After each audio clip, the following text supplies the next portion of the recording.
साथियों, आप लोग देख रहे हैं कि कुछ दिन से ये जो भक्त होते हैं ना, ये बड़े अजीब किस्म के होते हैं।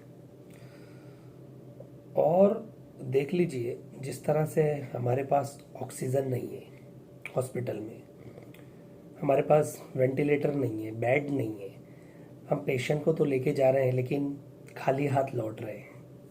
मौतों का अंबार लगा पड़ा है। हमारे बाप दादाओं की, हमारी बहनों की, माँओं की डेथ हो रही है तो हम लेने से मना कर दे रहे हैं। तो कुछ लोग इस पर भी ये कहते हैं कि अब्दुल जो है, पंचर बनाने वाले लोग, अब्दुल यानी कि मुसलमान कम्युनिटी के लोग, ये लोगों की औकात यही है। ये लोग अब्दुल जो है ना, अब्दुल अब्दुल लोग आज क्या कर रहे हैं मैं बताता हूँ। अब्दुल लोग जो आज सिलेंडर नहीं है ऑक्सीजन के, उन्हें सिलेंडर दे रहे हैं। हॉस्पिटल में बेड नहीं है तो अपनी मस्जिदों को भी आइसोलेशन वार्ड बना के दे रहे हैं, वार्ड रूम बना रहे हैं। तो ये अब्दुल होते कौन है और ये कहाँ से आते हैं? इतनी मोहब्बत कहाँ से आती है इनके दिलों में? ये मस्जिदों को वार्ड बना दे रहे हैं लोगों की मदद के लिए। वो धर्म नहीं पूछ रहे, सिर्फ इंसानियत पूछ रहे हैं। लेकिन भक्त है ना, उस पर भी ये कहने से आज पीछे नहीं हट रहे कि आई स्टैंड विथ इज़राइल। अबे भक्तों, ये बताओ, देश में अपने आज लाशों के अंबार लगे पड़े हैं, हॉस्पिटल में ऑक्सीजन नहीं है, बेड नहीं है, पेशेंट दम तोड़ रहे हैं। अब यहाँ तक कि तुम्हारे घर का कोई आदमी मर जाता है तो तुम हॉस्पिटल तक नहीं जाते हो, शमशान ग्रह नहीं जाते हो। आपको बता दूं, ये अब्दुल जो बताते हैं ना, पंचर बनाने वाले लोग, ये कुछ लोग कहते हैं, भक्तिन कहती हैं, भक्त कहते हैं, ये अनपढ़ होते हैं इसलिए पंचर बनाते हैं। चलो मान लिया ये पंचर बनाते हैं, लेकिन इनका दिल इतना बड़ा कैसे होता है? ये लोग अंतिम संस्कार भी कर रहे हैं, हजारों बॉडियों का अंतिम संस्कार कर चुके हैं।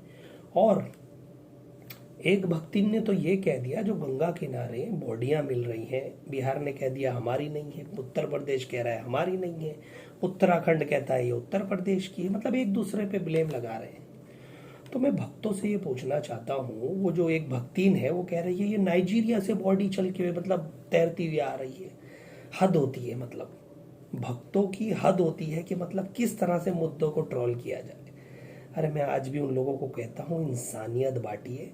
आई स्टैंड विद इसराइल बाद में लिखना, जो तुम्हारे बाप दादाओं ने यहाँ बोया है ना, उसे रोको। आज ये भी एक थर्ड वॉर की तरह है। हिंदुस्तान में कितनी लाशें हुई, कितनी लाशें सड़ कर गल कर नदी किनारे पड़ी हैं, गंगा घाट किनारे पड़ी हैं। बिल्ली चीले नोच के खा रही हैं, कुत्ते नोच रहे हैं, वीडियो आ रहा है, बड़ी शर्म हो रही है। कुछ लोगों ने तो ये भी कह दिया कि लकड़ियाँ जब जलाने के लिए नहीं मिल रहे अंतिम दाह के लिए तो दफना रहे हैं। तो आप ये बताइए। और कुछ बच्चे तो इतने मतलब इतने फरमरदार होते हैं कि भैया उनके माँ बाप की अगर डेथ हो रही तो बॉडी भी नहीं ले रहे हैं, कह रहे हैं अब्दुल पंचर वालों को दे दो, वही अंतिम दाह कर देंगे। अपने अब्बा से नहीं पूछेंगे कि ये देश में क्या चल रहा है, अपने अब्बा से नहीं पूछेंगे we are against of this, लेकिन ये जरूर लिखेंगे भक्त कि we I stand with Israel. उन्हें खुशी हो रही है कि फिलिस्तीन में जो लोग मर रहे हैं ना, मुसलमान है ना, अब्दुल पंचर वालों के बच्चे हैं ना, तो खुश हो रहे हैं। अरे भैया, मैं तुम्हें एक बात बता देना चाहता हूँ, अब्दुल पंचर वाले लोग कौन होते पता है? एक भक्तिन कह रही थी उस दिन वीडियो में कि ये लोग पंचर बनाते हैं, सऊदी अरब में ड्राइवर की नौकरी करते हैं, क्लीनर की नौकरी करते हैं। चलो मान लिया ये लोग करते हैं, लेकिन हक्की कमाते हैं, हक्की खाते हैं, किसी से भीख तो नहीं मांग रहे। तो वही सवाल आज इनके ऊपर लागू होता है।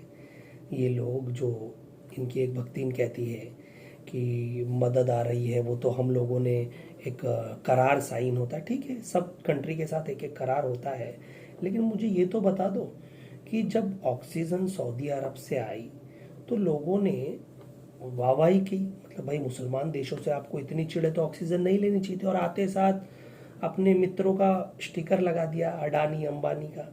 लेकिन थोड़ी चीज़ें खुली छोड़ दी, जो सऊदी अरबिया का स्टिकर था वो दिख रहा था। मतलब मुसलमानों से चिड़ इतनी है, जहर इतना गोल रखा है कि मुसलमानों के पानी नहीं पिएंगे, खाना नहीं खाएंगे, लेकिन हाँ, ये जो दी हुई चीज़ है ना दान में, वो ज़रूर लेंगे। सऊदी अरब ने कोई चार्जेस नहीं लिए, फ्री में आपको ऑक्सीजन दी, इंसानियत के नाते कि हिंदुस्तानी भाई हमारे हैं, अपने हैं, ना धर्म पूछा ना जात पूछी। तो भक्त उस पर भी चिढ़ उठे।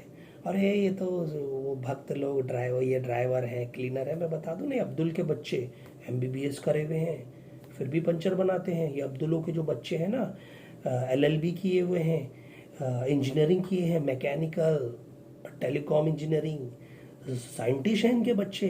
अरे पायलट भी हैं इनके बच्चे, डॉक्टर्स भी हैं। और साथ ही साथ ये मदद करने के लिए शमशान ग्रह भी जाते हैं, फ्री ऑफ कॉस्ट, कोई चार्ज नहीं लेते। तो उन भक्तों को ये बता दूं, अरे बंद करो ये भक्तगिरी।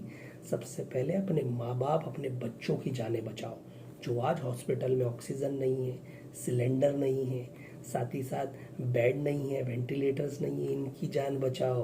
बाद में इसको लिखना कि आई stand with Israel, I am against with फिलिस्तीन।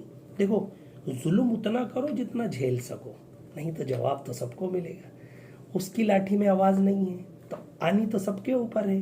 तो ये क्या सोच रहे हो, ये क्या है? ये भी एक अजाब है। आज हजारों करोड़ों लोग मर रहे हैं, जाने तो क्या है ये एक अजाब है। लेकिन कोई ये नहीं पूछता कि जो पीएम कर में फंड दिया था साहब, वो अब यूज़ क्यों नहीं हो रहा। आत्मनिर्भर कर दिया हम सबको, हम आत्मनिर्भर हैं। तो भैया आत्मनिर्भर होना तो उतना लिखो जितने औकात में हो, उससे ज़्यादा मत लिखो। क्योंकि ना बर्दाश्त के बाहर मत लिखो।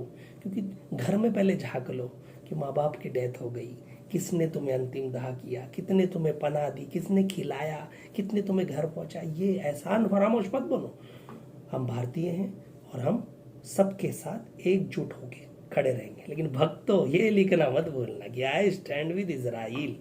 अरे आई स्टैंड विद इजराइल लिखो या आई स्टैंड विद फिलिस्तीन, लेकिन इंसाफ सबके साथ होगा, ये याद रख लीजिए। पाप का घड़ा भरता है तो फूटता जरूर है, और जवाब तो सबको ही देना पड़ता है। चलिए भक्तों, नमस्कार।